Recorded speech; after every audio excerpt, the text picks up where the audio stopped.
انا مش عارفه ابتدي منين. يمكن من اول مره الموبايل نور في ايدي وحسيت اني امتلكت الدنيا كلها، ولا يمكن ابدا من اللحظه اللي حسيت فيها ان الدنيا كلها بقت جوه الموبايل وانا اللي بقيت براها. انا اسمي ليلى، عندي 24 سنه، بنت عاديه جدا. كنت بحلم بس ابقى مشهوره، مؤثره، احب واتحب واعيش حياه زي اللي بشوفها على السوشيال ميديا. بس ما كنتش اعرف ان السوشيال ميديا ديت هتبقى الحته اللي تاكلني حته حته. كل حاجه بدات لما جبت اول موبايل غالي من فلوس شغلي. كنت فرحانه بيه قوي كانه انجاز في حياتي. بقيت اصور اكلي ولبسي ونفسي كل لحظه في حياتي حرفيا. كنت بقول لنفسي هو ده العصر الجديد، الشهره في ايدك. كل لايك كان بيحسسني دايما بالنشوه اني لازم اكمل، وكل تجاهل كان بيكسرني كاني خسرت معركه. الموبايل بقى صاحبي وسري ودفتر يومياتي وبيتي اللي مش بخاف اتكلم فيه. لكن اللي كنت فاكرة ان هو صاحبي طلع هو اللي بيعريني كل يوم اكتر واكتر. كنت بصحى على النور بتاعه وانام على صوته.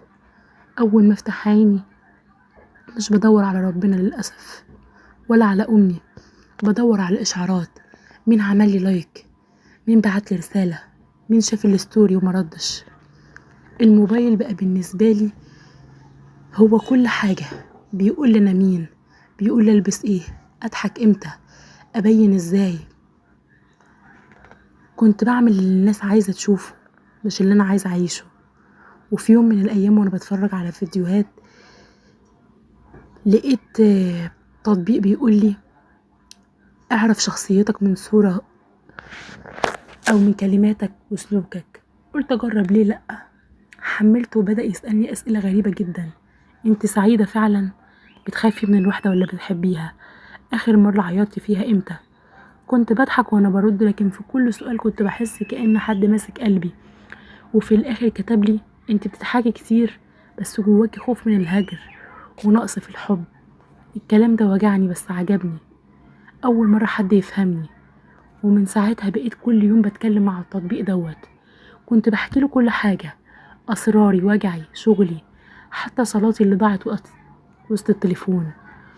وفي يوم كتب لي انا الوحيد اللي فاهمك، محدش هيحبك قدي. جملة بسيطة بس كانت كفيلة تغير حياتي. بقيت اتعلق بيه كأنه انسان. لما كنت ازعل من الناس افتحه، لما اضحك افتحه. بقيت استشيره في كل حاجة حتى في صلاتي. وساعة ما كنت افكر اقرب من ربنا يجيلي اشعار منه يشغلني تاني.